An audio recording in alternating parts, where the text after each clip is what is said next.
आज का पवित्र वचन योहन के सुसमाचार अध्याय 11 पद संख्या 1 से 45। बेथानिया का निवासी लाजरुस नामक व्यक्ति बीमार पड़ गया था। बेथानिया मरियम और उसकी बहन मार्था का गांव का था। यह वही मरियम थी जिसने इत्र से प्रभु का विलेपन किया और अपने केसों से उनके चरण पोंछे। उसका भाई लाजरुस बीमार था। इसीलिए बहनों ने ईसा को कहला भेजा, प्रभु देखिए, जिसे आप प्यार करते हैं वह बीमार है। ईसा ने यह सुनकर कहा, यह बीमारी मृत्यु के लिए नहीं बल्कि ईश्वर की महिमा के लिए आई है। इसके द्वारा ईश्वर का पुत्र महिमान्वित होगा। ईसा मार्था, उसकी बहन मरियम और लाजरुस को प्यार करते थे। यह सुनकर कि लाजरुस बीमार है, वे जहाँ थे वहाँ और 2 दिन रह गए। किंतु इसके बाद उन्होंने अपने शिष्यों से कहा, आओ हम फिर यहूदिया चलें। शिष्य बोले, गुरुवर, कुछ ही दिन पहले तो यहूदी लोग आपको पत्थरों से मार डालना चाहते थे और आप फिर वहीं जा रहे हैं। ईसा ने उत्तर दिया, क्या दिन के 12 घंटे नहीं होते? जो दिन में चलता है वह ठोकर नहीं खाता, क्योंकि वह इस दुनिया का प्रकाश देखता है, परंतु जो रात में चलता है वह ठोकर खाता है, क्योंकि उसे प्रकाश नहीं मिलता। इतना कहने के बाद वे फिर उनसे बोले, हमारा मित्र लाजरुस सो रहा है, मैं उसे जगाने जा रहा हूँ। शिष्यों ने कहा, प्रभु, यदि वह सो रहा है तो अच्छा हो जाएगा। ईसा ने यह उसकी मृत्यु के विषय में कहा था, लेकिन उनके शिष्यों ने समझा कि वह नींद के विश्राम के विषय में कह रहे हैं। इसलिए ईसा ने उनसे स्पष्ट शब्दों में कहा, लाजरुस मर गया है। मैं तुम्हारे कारण प्रसन्न हूँ कि मैं वहाँ नहीं था, जिससे तुम लोग विश्वास कर सको। आओ हम उसके पास चलें। इस पर थॉमस ने, जो यमल कहलाता था, अपने शिष्यों से कहा, हम भी चलें और इनके साथ मर जाएं। वहाँ पहुँचने पर ईसा को पता चला कि लाजरुस 4 दिनों से कब्र में है। बेथानिया यरूशलेम से 2 मील से भी कम दूर था। इसलिए भाई की मृत्यु पर संवेदना प्रकट करने के लिए बहुत से यहूदी मार्था और मरियम से मिलने आए थे। जो ही मार्था ने यह सुना कि ईसा आ रहे हैं, वह उनसे मिलने गई। मरियम घर में ही बैठी रही। मार्था ने ईसा से कहा, प्रभु, यदि आप यहाँ होते तो मेरा भाई नहीं मरता।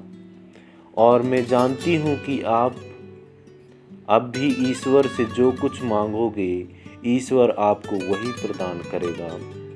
ईसा ने उससे कहा, तुम्हारा भाई जी उठेगा। मार्था ने उत्तर दिया, मैं जानती हूँ कि वह अंतिम दिन के पुनरुत्थान के समय जी उठेगा। ईसा ने कहा, पुनरुत्थान और जीवन मैं हूँ।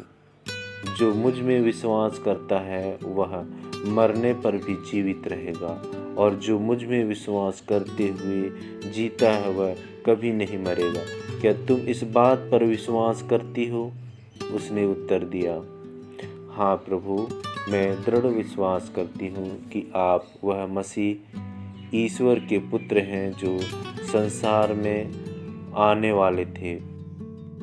वह यह कहकर चली गई और अपनी बहन मरियम को बुलाकर उसने चुपके से उससे कहा, गुरुवर आ गए हैं, तुमको बुलाते हैं। यह सुनते ही वह उठ खड़ी हुई और ईसा से मिलने गई। ईसा अब तक गांव नहीं पहुंचे थे। वह उसी स्थान पर थे जहां मार्था उनसे मिली थी। जो यहूदी लोग संवेदना प्रकट करने के लिए मरियम के साथ घर में थे, वे यह देखकर कि वह अचानक उठकर बाहर चली गई, उसके पीछे हो लिए, क्योंकि वे समझते थे कि वह कब्र पर रोने जा रही है। मरियम उस जगह पहुंची जहां ईसा थे। उन्हें देखते ही वह उनके चरणों पर गिर पड़ी और बोली, प्रभु, यदि आप यहाँ होते तो मेरा भाई नहीं मरता। ईसा उसे और उसके साथ आए हुए यहूदियों को रोते देखकर बहुत व्याकुल हो उठे और यहाँ भरकर बोले, तुम लोगों ने उसे कहाँ रखा है? उन्होंने कहा, प्रभु आइए और देखिए। ईसा रो पड़े। इस पर यहूदियों ने कहा, देखो वे उसे कितना प्यार करते थे। किंतु कुछ लोगों ने कहा, इन्होंने तो अंधे को आंखें दी, क्या वे उसको मृत्यु से नहीं बचा सकते थे? कब्र के पास पहुंचने पर ईसा फिर बहुत व्याकुल हो उठे। वह कब्र एक गुफा थी जिसके मुंह पर एक बड़ा पत्थर रखा हुआ था। ईसा ने कहा, पत्थर हटा दो। मृतक की बहन मार्था ने उनसे कहा, प्रभु, अब तो दुर्गंध आती होगी, आज चौथी दिन है। ईसा ने उससे उत्तर दिया, क्या मैंने तुमसे यह नहीं कहा कि यदि तुम विश्वास करोगी तो ईश्वर की महिमा देखोगी? इस पर लोगों ने पत्थर हटा दिया। ईसा ने आंखें ऊपर उठाकर कहा, पिता, मैं तुझे धन्यवाद देता हूँ, तूने मेरी सुन ली है। मैं जानता था कि तू सदा मेरी सुनता है। मैंने आसपास खड़े लोगों के कारण ही ऐसा कहा, जिससे वे विश्वास करें कि तूने मुझे भेजा है। इतना कहने के बाद ईसा ने ऊंचे शोर से पुकारा, लाजरूस बाहर निकल आओ। मृतक बाहर निकला। उसके हाथ और पैर पट्टियों से बंधे हुए थे और उसके मुख पर अंगोछा लपेटा हुआ था। ईसा ने लोगों से कहा, इसके बंधन खोल दो और इसे चलने फिरने दो।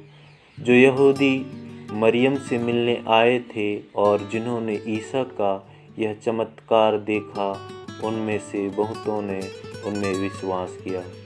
क्रिस्त में मेरे प्रिय साथियों, आज के सुसमाचार में हम सुनते हैं प्रभु यीशु द्वारा लाजरुस को पुनर्जीवित किया ताकि हम विश्वास कर सकें कि पिता ने यीशु को हमारे उद्धारकर्ता के रूप में भेजा है, कि वे पुनरुत्थान और जीवन है,